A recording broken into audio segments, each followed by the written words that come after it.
डरौथिला आलू इहादे कंदौचे उइल कंबार बदला दिन के दिन बढ़ी चलीचे उइल रो दाम।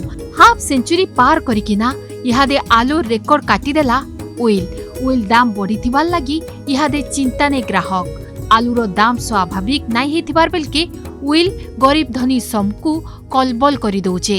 बहुत जगह ने केजी पिछा 60 टंका ने बिक्री हेउचे उइल। कम से कम उइल 55 टंका ने बिक्री हेउथिबार बेलके आके आर दाम बढ़ी पारे बोली कहिचन बेपारी माने। बेपारी मानकर कहबार कथा हला इहादे मार्केट ने उइल स्टॉक नाइन जेनटा भी बाहरु आसुथिला सेटा इहादे बंद ही गलान। गुटे गुटे बस्ता भितरे 5 केजी 6 केजी उइल कुहा बाहरु थिबार लागि बने क्षति सहबाके पड़ुचे बोली कहिचन बेपारी माने। मास मास धरिकिना तुन साग दाम बढ़ी बढ़ी चलीचे। मझिरे मझिरे आलू लोकमान को कलबल करुथबार बेलके उइल इहादे समकु कलबल करि दउचे। राज्य सरकार उइल दरदाम उपरे केनसे पदक्षेप नाइ नेउथबार अभियोग करिचन ग्राहक माने।